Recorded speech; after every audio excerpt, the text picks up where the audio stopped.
You stand on the shore of the ocean watching the tide come in. You sense the call of the sea beckoning to take you in further. You step forward little by little, not knowing what to expect, but expecting more.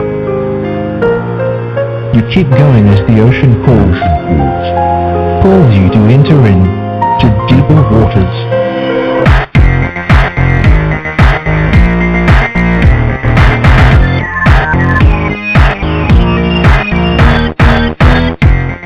Hello everyone, and welcome to the Deeper Waters podcast. I am Nick Peters, your host, seeking to bring you the very best in Christian scholarship and apologetics.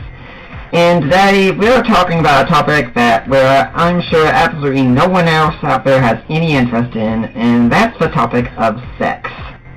Yeah, I interviewed my pastor last time when he heard who was coming on the show next week and what the topic was. He said, "I want to be listening to that show." Yes, this is a topic we all really like to talk about. And to do that, I've decided to bring on Johnny Grant, or Jonathan Grant, I think he prefers to go by Johnny, who wrote the book Divine Sex. Now, he studied law and politics at the undergraduate, and then he went for ordination training at the Church of England, through Cambridge in UK, and he's got an MA in spiritual theology and a THM, the Master of Theology, from Regent College. So, Johnny, welcome to the Deeper Waters podcast. Thanks for having me on the show. I'm looking forward to it. Now, my audience might not know who you are, so tell us a bit about how you got to be doing what you're doing. In terms of writing in this area and pastoring in this area, you mean? Sure, and going into ministry to begin with, period. Yeah, well, I mean, that's an interesting question, and that was a long journey for me. I grew up, just in terms of the ministry, I grew up in a family that was involved very heavily in youth ministry, and I guess I grew up from the very beginning seeing just the gospel really impact people's lives at a time in life, in their sort of teenage years and college years, where the culture would say, you know, this is the time where God is least relevant to you. And so I guess I sort of grew up on the fuel of that very vibrant, seeing very vibrant encounters with God of people of that age, and really having their lives changed. And so that was a seed that was planted very early on.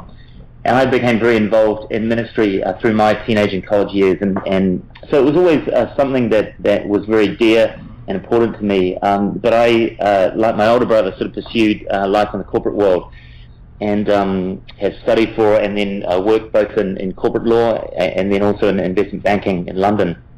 But all the way through that, there was really a sort of parallel journey, I guess, going on in the sense of being called to ministry in a more full-time sense. So at a certain point, I really did feel that call out of the corporate world into a full-time ministry.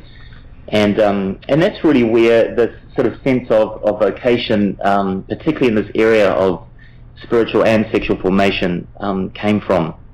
And it was as I was doing my ordination training through a large sort of vibrant church in central London in the UK. And what we found when we were there, and I was really charged and responsible for how do you build community life and also the sort of spiritual formation of the church. And we would do, you know, the usual kind of discipleship courses and apologetics courses and all that sort of thing.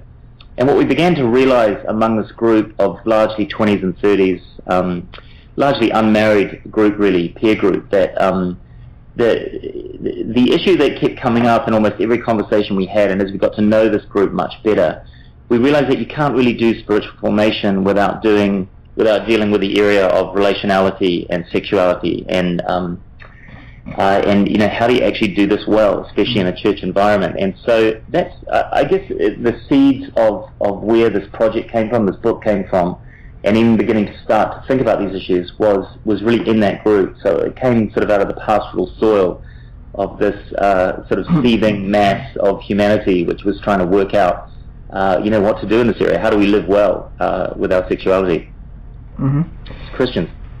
Yeah, I'll tell people we only got an hour for the interview today. That's all the time that Jonathan could grant us.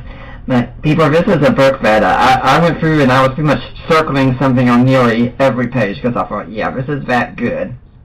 And as we start talking about this, I can't help but think of something I saw a friend of mine once say on Facebook, where he said, You know, the big problem in our culture is that we think about sex way too much.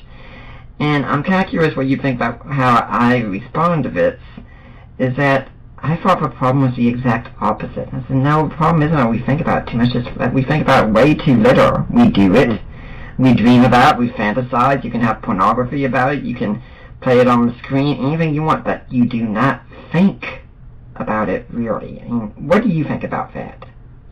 Yeah, I think you're absolutely right. I think there's so many different layers to that question, but I think the key thing is that we, and I think this is something I try and bring out in the book, that actually I think what sort of happened in the last generation particularly is that we have become an intuitive generation, and so that we travel with a sort of way of feeling about things, and we don't actually put anything much under the critical lens anymore, and I think that's a huge problem for the church, because we've really stopped talking about sex as part of our natural topic of conversation. And so I think one thing that we found in this group was that people would sort of travel with an intuitive sense of what the right way forward was, or what the good life looked like, but actually didn't put much under the critical lens of actually how does my faith really relate to what I'm, the things that I'm doing or feeling or traveling with in my life.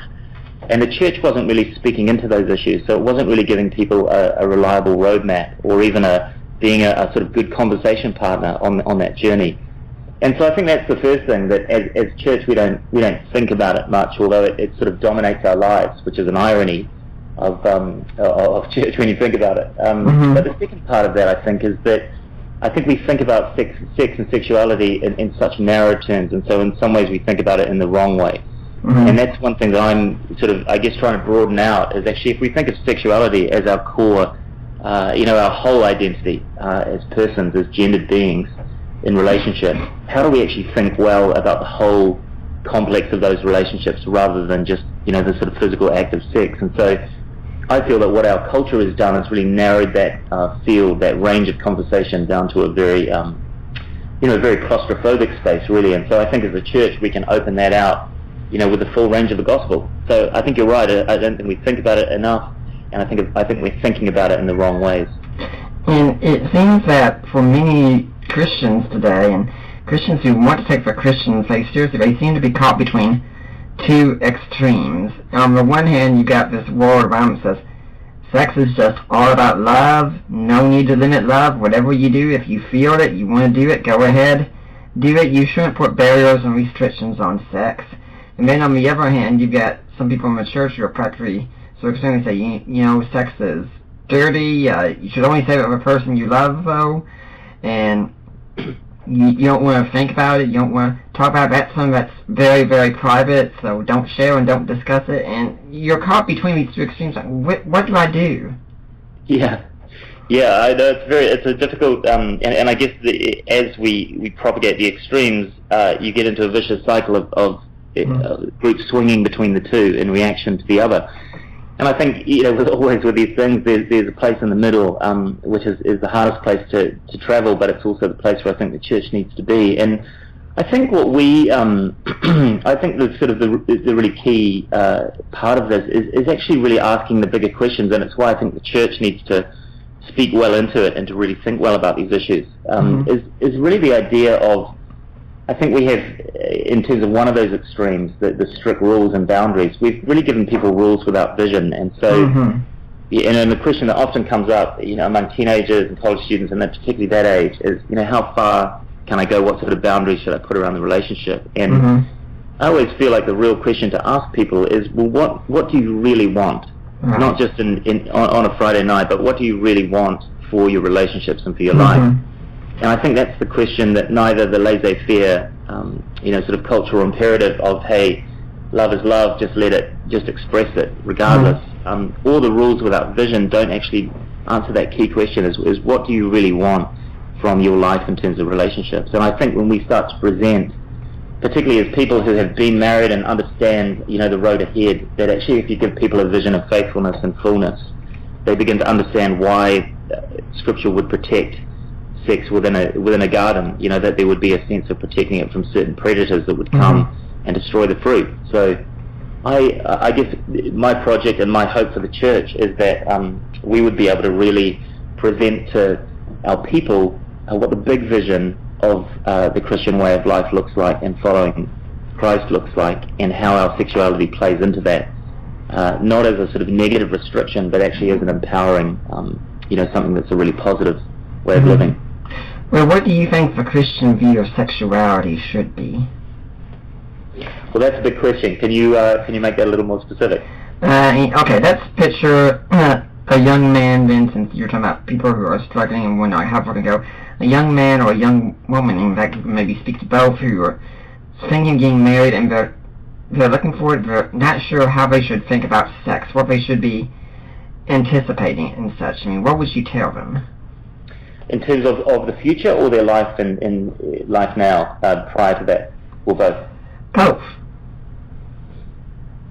I think the sort of key is starting with the end in mind, and I think I guess as someone on the other side of that, you can express to them this idea that that actually the big vision of Christian marriage is that you would enter into through a whole lot of ways, but one of that is the bond of marriage and sex, and I think the Old Testament view of this which I think is carried into the New Testament, is essentially that in sex that is the marital bond, that we become in a sense one flesh, but also that is part of a much bigger journey of becoming one flesh, that relationally we express vows to each other on that day, but they're really vows that we would live into this journey of becoming one flesh, and our sexuality is a part of that. And so what I would say to people is that we want that to be a hugely positive experience.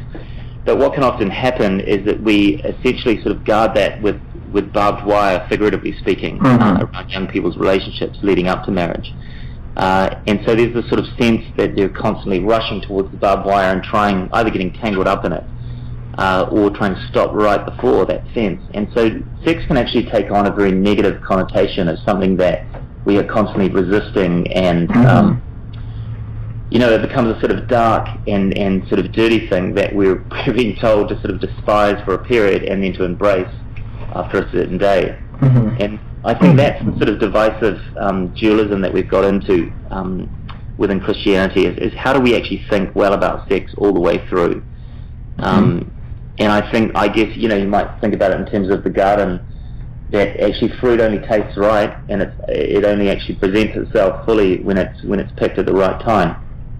And that doesn't make the fruit bad before then, but it makes it ripe at a certain time. And so that expression of leading up to marriage, or even and I think Nick, just to say another part of this is, I think we have overly defined as the Christian community sexuality around marriage exclusively, and so people are defined in two categories. They're either married or they're not, or they're waiting.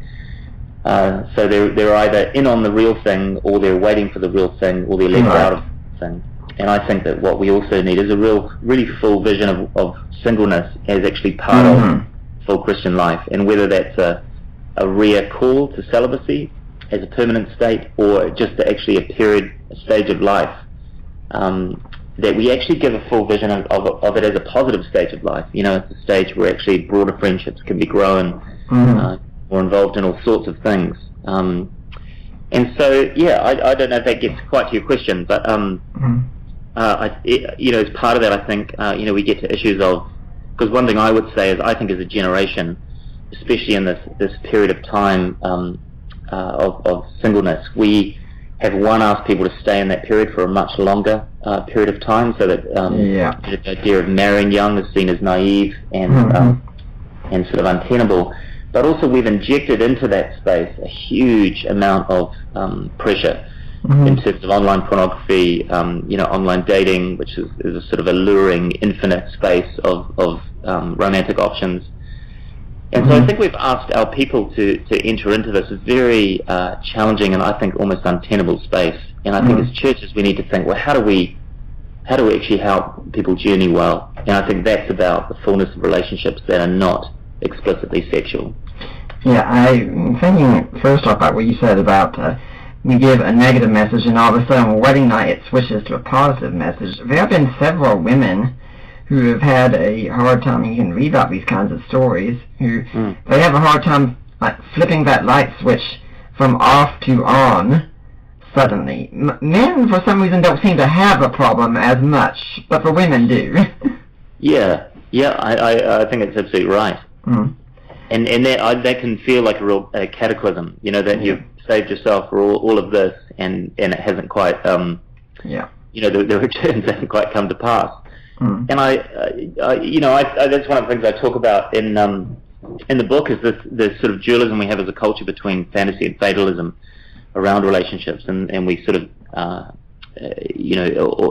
schizophrenically swing from one to the other.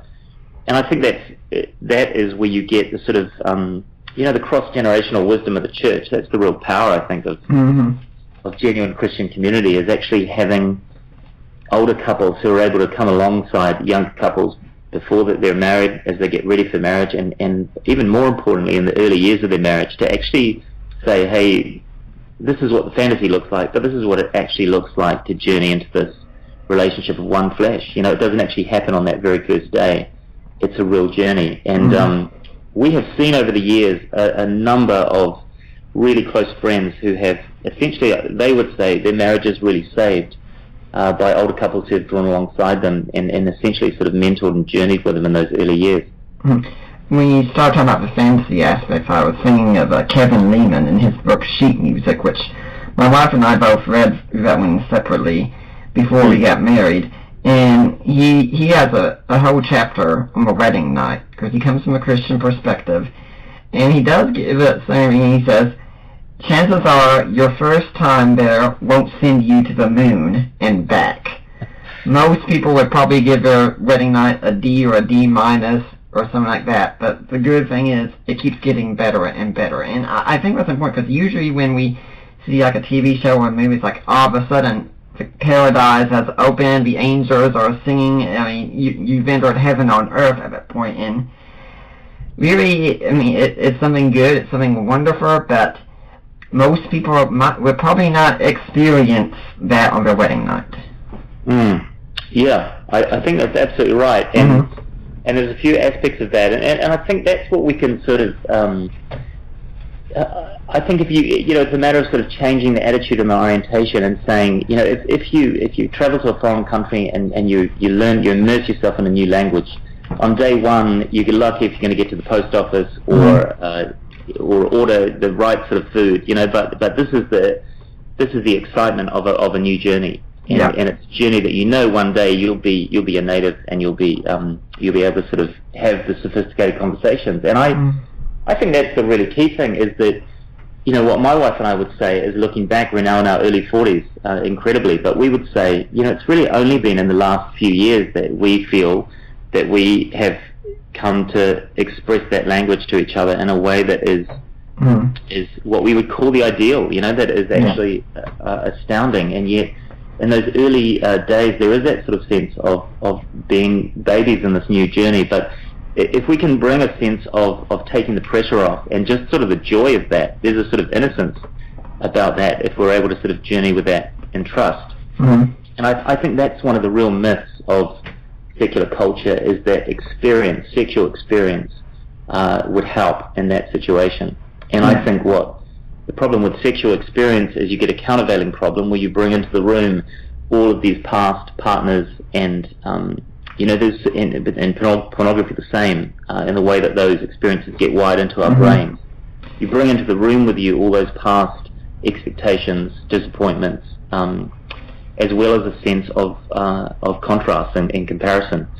And so I would say, with my wife and I, there was at least a great sense of innocence about, we're not comparing this to any other experience or partner, or and so I guess that's the other thing, is I would, if culture would critique the naivety of Christian sexual ethics, I think we can also critique the the myth of sexual experience as a way forward. And that's something I find special about the marriage union when you wait, because you don't have anyone you can compare things to at all. And so what you're getting is pretty much, you're saying, this person is the best I've ever had. And that doesn't change, because it's just that one person.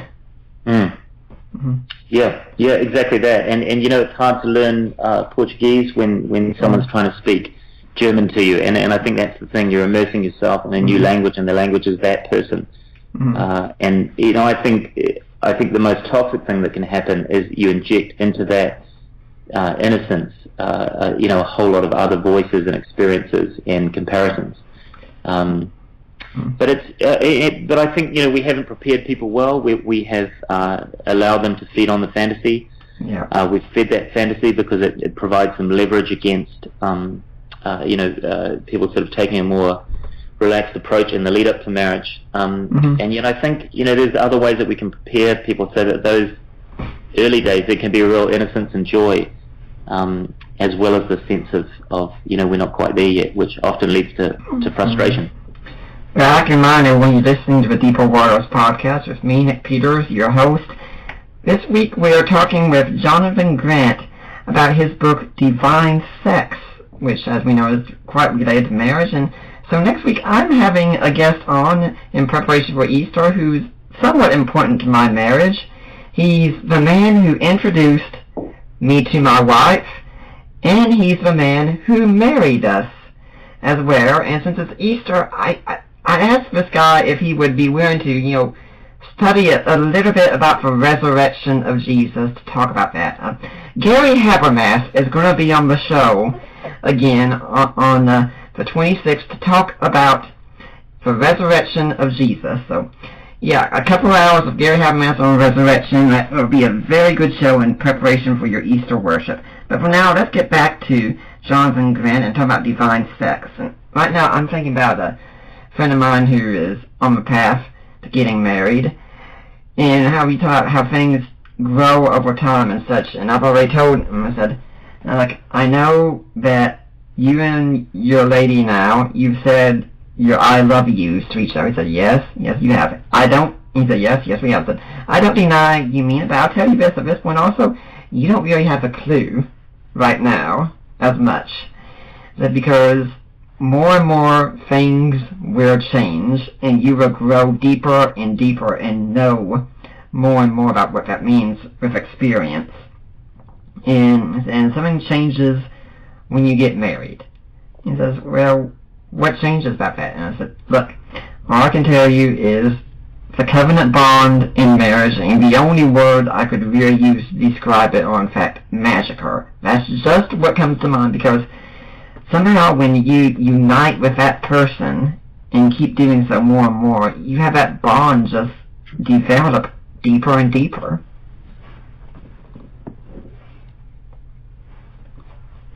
Hello? Yeah. Sorry, I'm here. Okay, what do you think about that? In terms of that developing bond? Yeah, and think about how it just grows over time, especially through the marriage covenant and the sexual covenant.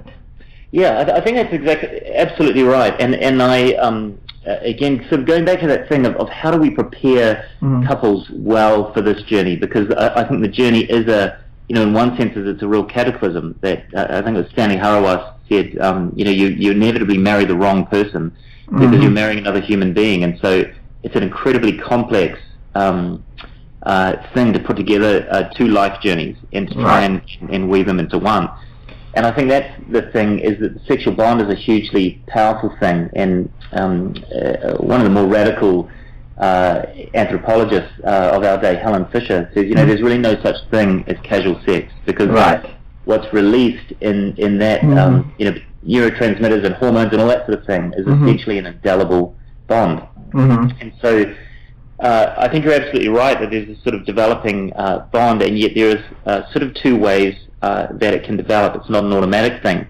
And I think that's where we get to the point where sex and sexuality actually is so much more than the physical act. It's really connected and driven by relationality. And so what we would say to young couples, and it's certainly been our own experience, is actually the quality of your relationship and the things you pursue in terms of how you resolve conflict, how you seek to build trust with each other, and how you seek to sort of work the compromises of life as you put these two lives together, will inform, and in a sense will be the most important factor in the quality of your sexual life, and the quality of your sexual life will also then increase and deepen the bond between you.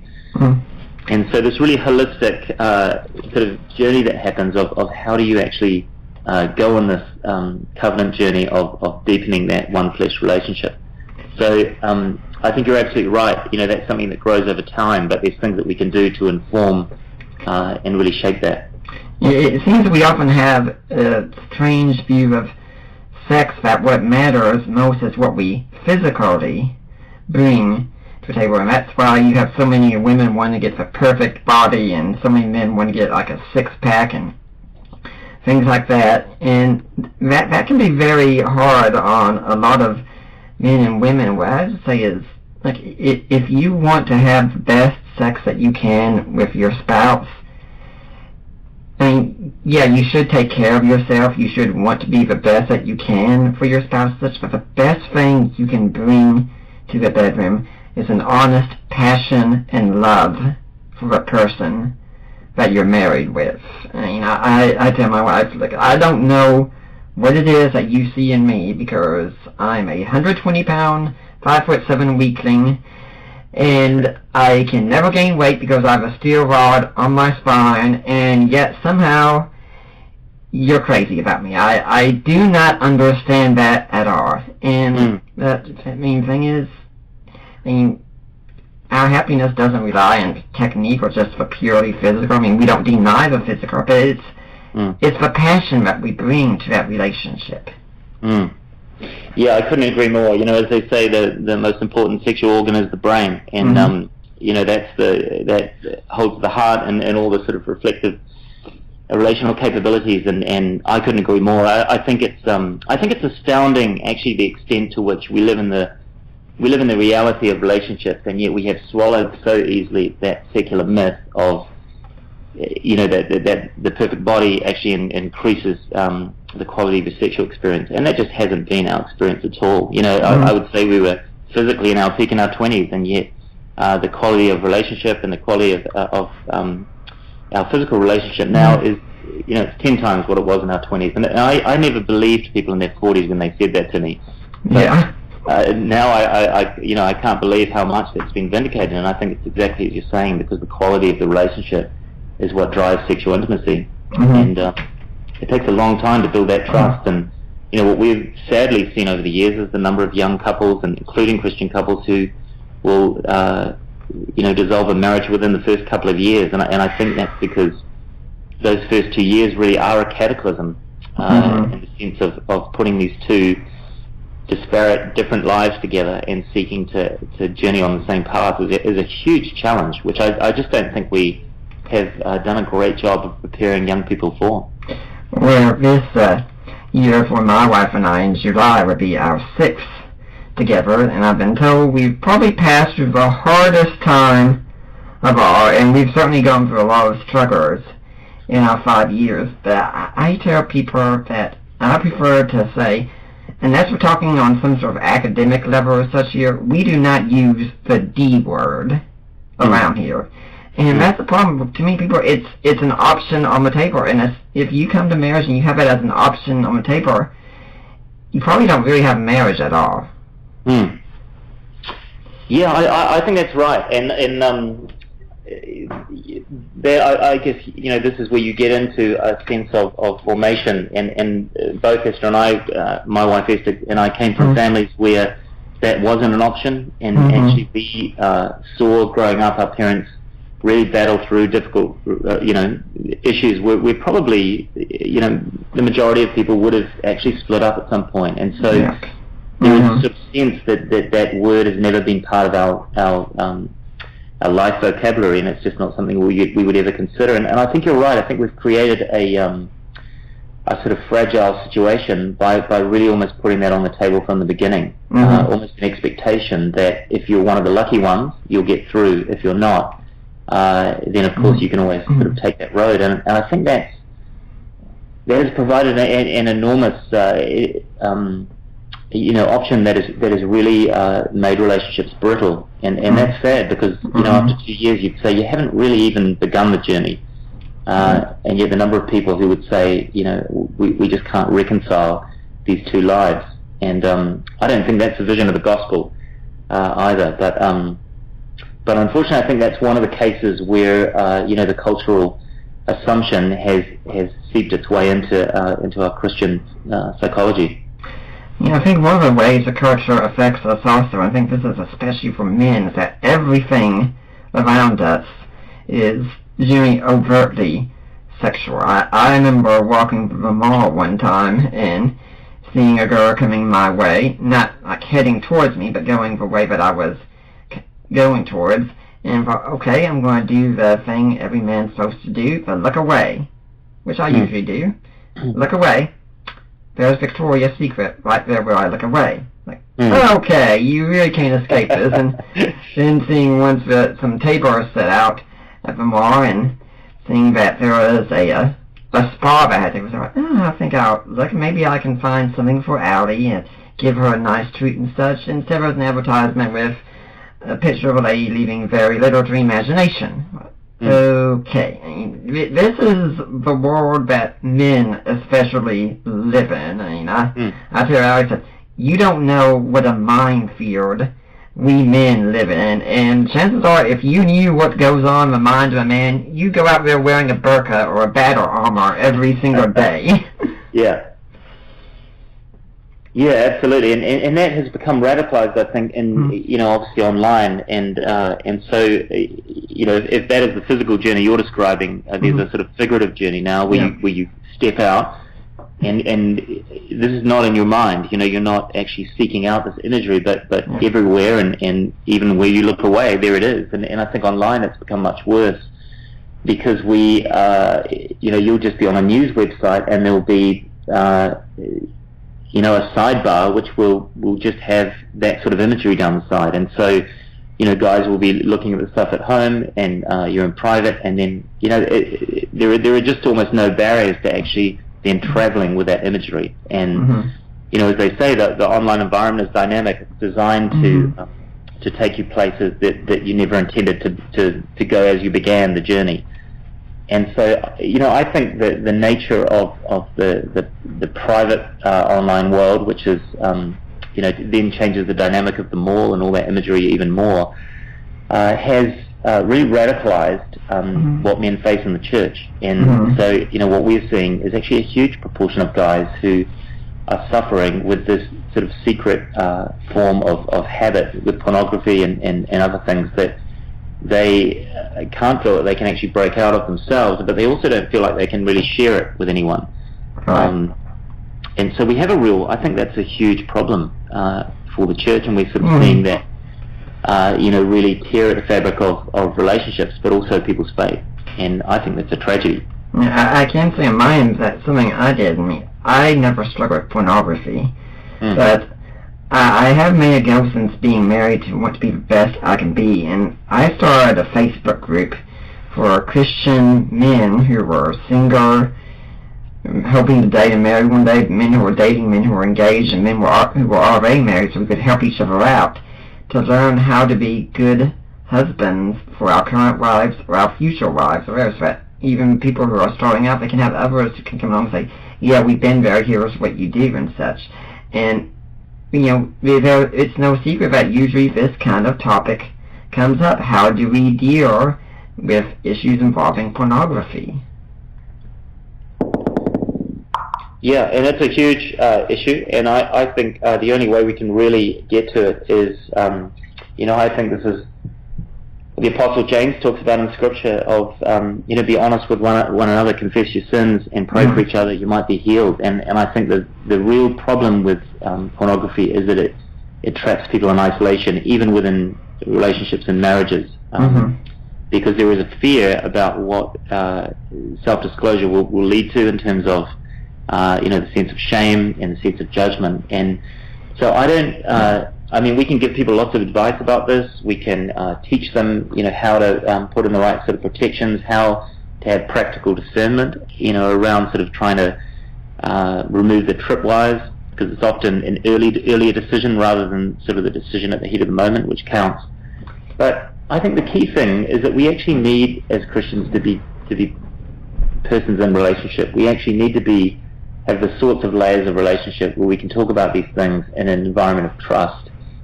And, we can find advice and support for each other. And so I think this is where, and this was a classic example, is we had a group in this church in London who had come out of, they had come to faith quite recently when we were there, and they were musicians and actors and people who sort of inhabited worlds that, where they they'd been exposed to a lot of things sexually. And they had got to a point where they had been in faith Christians for a few years, but were becoming quite frustrated about this inability to kind of kick some of these old habits. And so what they decided to do was that they would get together once a week as a group, and there was maybe started with about 10 of them, and they would be really honest with each other, and they would confess all of this stuff, and they would pray for each other and support each other. And we found just something really powerful about that in terms of having the courage to do it. But also they realized they found some sort of solace in that, because there was a collegiality between what people were going through, quite similar sorts of things. But it wasn't, let's just sympathize with each other. They really were seeking to sort of push forward and break some of these habits. And so I think what that really showed me was, one thing guys have is when they flip and they find those sorts of relationships, there is actually a real courage and collegiality about that sort of honesty. And we found that to be a really powerful thing, and it was really probably the only thing that helped some of these guys break these sort of patterns in their lives. So that's a huge challenge, I think, because we're really challenging a model of church which allows people to come and essentially retain their private lives as their own business. But I think, for me, the broader vision of the church is that we would be a community where we'd have layers of relationships where we would trust each other with this kind of deep confession. Well, I'd like to remind everyone that Deeper Waters is a listener-supported ministry, and since you have a blog, a reader-supported ministry as well. I hope you avail yourself of both of those resources. And I'd like to tell you how you can join us on this journey to support us. And you can do that by going to the website at deeperwaters.ddns.net, and then you click link that says Help Support for Work of Deeper Waters Christian Ministries. And when you click on that, you get to go to Risen Jesus, the ministry of Mike and Debbie Lacona. Have you gone to the right place? Yep. Those are my in-laws.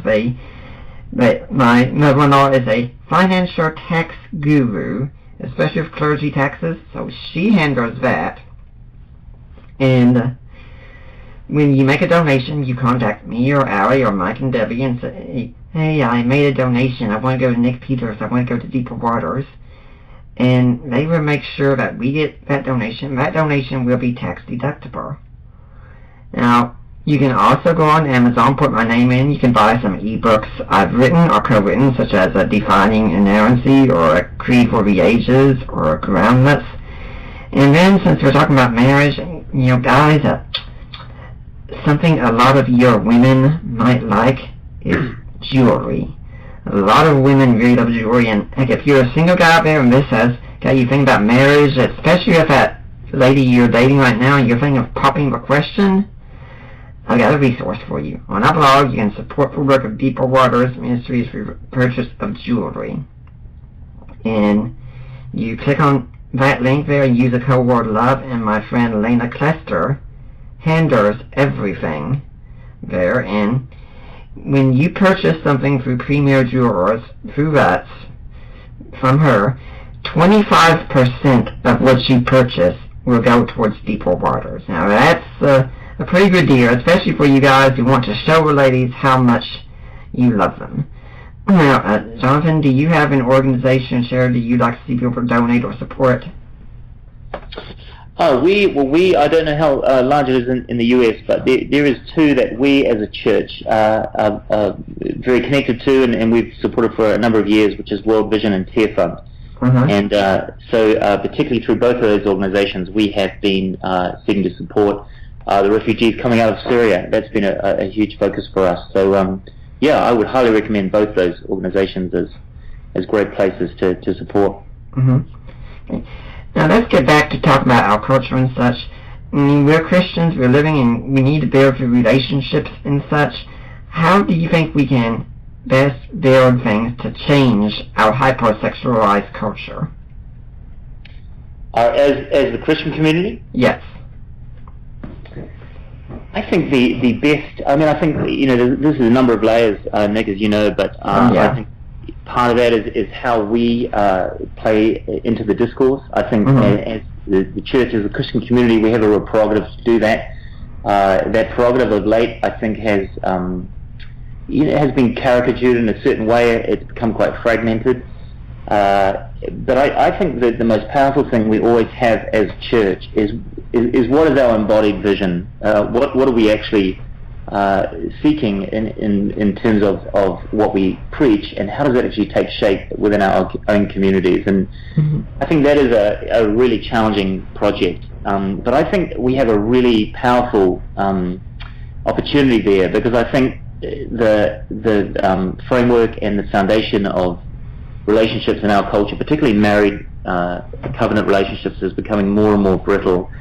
That actually one of the most powerful things I think in the future we're going to have as a mission, and in terms of embodying our vision to others, is actually the quality of our relationships and the longevity of our relationships, and the joy and the goodness people see within those. So I think that that is obviously a long-term project. It's but I think it's absolutely essential to the mission of the church, is actually that we would become known as the place where relationships last, and where relationships are, embody certain virtues and certain dynamics. And I just see that as absolutely critical. And yet it's a challenging project, because the question is always, when people look to our communities, do they see anything different? And I'm sad to say I'm not sure if that's always the case. Yeah, something I've been saying for a while is, here in America we've been struggling, especially with the Supreme Court decision to redefine marriage last year.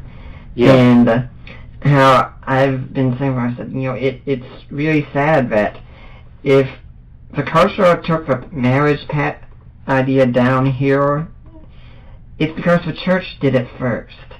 And we've led the way in lowering marriage, unfortunately.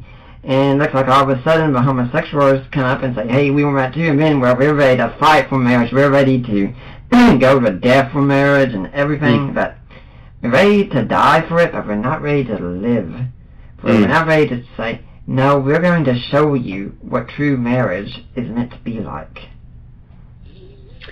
Yeah, I think you're absolutely right, and I think we've lost, some power in the discourse because of that. And I think, we started this conversation talking about, do we think enough about sex? And I think, there's some great things written in the public square from a Christian point of view, and I think we need to speak really well into those issues. But absolutely, I think we have focused on the law of marriage rather than the real life of it. How do we, within our communities, fight for marriages?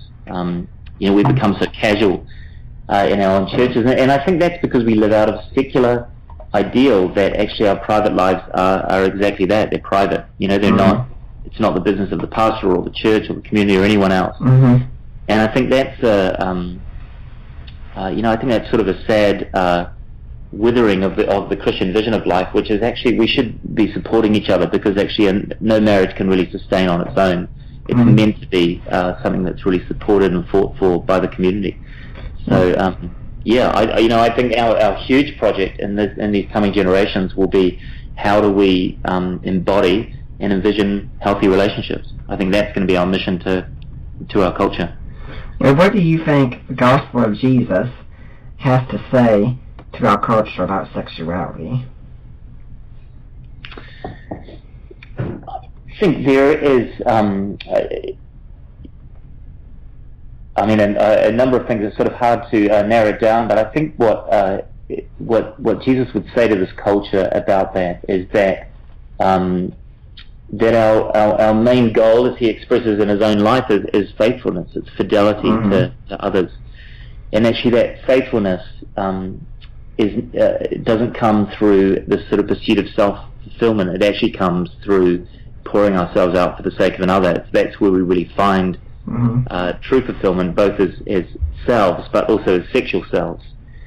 And so, I guess there are these two competing visions in the world, and one would be the sort of secular one, that actually the best way to satisfy yourself and to find real fruition is to pursue sexual activity wherever you can find it, and to really fulfill that appetite. And I guess what the gospel of Christ would say is actually true fulfillment of the self in all areas, especially sexuality, comes when we sacrifice ourselves for another. That's where we really find fulfillment. And I would say marriage, is the metaphor used for the kingdom of God through the Old Testament and by Jesus himself, that he has given himself to the church as the groom. And I think that's what we find in marriage, is we actually embody that metaphor of what the kingdom of God is. We give ourselves up for the other, and then for family, and for the sake of the community. And that's actually where we find sexual fulfillment. And I can honestly say that's true, despite all the temptations of the last 20 years.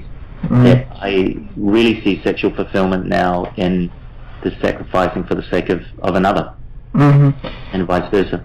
Yeah, and when we're talking about trust and faithfulness, I think people often miss that that's what sexuality is all about. I mean, for a woman to put herself in that position of total vulnerability to another man, that requires a whole lot of self-sacrifice, and the man, in essence, makes a sacrifice as well. I mean, as I've heard before, the man literally dies when he comes in and makes love to his wife, and he gives his life to her. Yeah. Oh, absolutely. Yeah, I couldn't agree more. And it's it is a sacrifice of, it's a closing down of options, isn't it? And that's I think one of the really key things is we choose one over all the others, and then we stick with that decision. And I think that's another thing that Stanley Macrh says really well, is that are we forming people within the Christian community who are able to do what they promise, who are able to actually faithfully follow through on the covenants they make. And I think, just going back to the question of marriage at the macro sort of social level, I think this is possibly one thing we can learn a little bit from the Catholics as Protestants, is that they join it all up, and so they have a much more connected philosophy of actually, if marriage is the very metaphor which God uses for his relationship between he and his community, then if we change the definition of marriage, then we or if we lower our standards of marriage and the nature of faithfulness, we actually undermine the very image and relationship that we live out of with God. And so, it's connecting it up with actually our much bigger picture of what we believe the gospel and theology to really be about. Yeah, I've told my wife a few times that, getting to be married to you has been a better theological education sometimes than anything I've learned in seminary, because being together is not just, learning the facts of the gospel and such, and this isn't a Projects podcast, so we all know that's very important and such, but it's really seeing it where you have to live it, where you have to apply it, and the sexual aspect of that is definitely something that really, really shows it, because like I said, the only word I can usually use to describe it is magical. Yeah, I think that's absolutely right. And I think, Nick, one of the really key things for me is as a church, and this comes back to, we don't think enough about sex, is that most Christians, I think, would think about their marriage and their family as a sort of separate category of their life. I'm going to try and make that work, but it's really, it's over here, it's on the side, it's a separate thing. And it's actually saying to the church and to people that are under our care, actually it's part of the whole, and so your marriage is part of the mission of the church. It's part of the health of the church. Your marriage and family is a kind of something that gives life to others. It's something that you can invite other people into to support them and bring them health, and to provide an image and a vision of what their life might look like going forward, and what a faithful relationship looks like. And so to really actually give that people a sense of vision, and I think it's a huge sense of responsibility that actually our marriages are connected to other people's lives and to the very mission and life of the church. And I think when we really grasp that vision, you start to think differently about how important your own relationship is, and not just for yourself, but for the sake of others. And I think that's the game changer in terms of thinking about Christian marriage. You know, in talking about this kind of issue, also about Robert Gavin, and when we've had him on the show before, wrote the book, The Bible and Homosexual Practice. Yeah. And a very clear thinker, isn't he? Oh, yes. And someone you do not want to debate on that topic. He's a beast in that area. Yeah. But he's said that the church should have a sermon on sexuality at least once a month. And I agree with him, because usually, I mean, you could count on one hand, I think, for me, the number of sermons I've heard on sex in my life. Yeah. I couldn't agree more. And I think what that does, exactly what I'm talking about before, it puts it into the realm of, this is the very stuff of the gospel. This is the very, I think Jesus taught on these things all the time. On money, sex, and power. You know, these were, I think, the main themes around which most of his teaching really related, because it's the stuff of real life. And I couldn't agree more, and that's something I write in the book, is actually we have essentially put these things out of the sanctuary and put them into separate courses and things you can opt into if you want to do, you know, some marriage counseling or whatever it might be. But actually these need to be the very material in our Sunday sermons, because we need to connect up these private things and these things that are sort of seen off limits for our discourse in church. We actually need to reconnect them to being the very stuff of life, which is where the gospel is trying to get to, and to break down that barrier of, hey, this is a private thing just for you. So it's something I try and do all the time, is to actually bring it into the Sunday sermon as much as I can, maybe more than once a month. And I have noticed the discomfort people have with that, as if it's somehow out of place. Yeah. But I think there's a re-education, you know, and a recalibration around that. So I think Robert Gagnon's absolutely right about that. As we're getting close to the wrapping up time, if we're talking to Christian men who are in their marriages and wanting to do the same about living out their marriages, and we're talking with Christian women who are going to live out and build up their marriages so we can show a world they're placing, what separate advice would you give each of those people? Men and the woman separately? Yes. And then maybe together if you want to. Yeah, that's a large topic of conversation. But I would say that for guys particularly, you know, we're very prone to compartmentalization, and so we're able to say, hey, the crush I have on my secretary at work or that colleague at work, that's no big deal. You know, it's under control. It doesn't really relate to my wife. That imagery that I see on my computer every now and again, that's no big deal. It's not connected. It's a different thing. And also with guys, we're able to suppress things, and so you know, we're able to sort of travel with, say, a dysfunction in a relationship in our own marriages or whatever it might be, and not to really ask the honest questions. And so I would say, as guys, to really actually self-examine.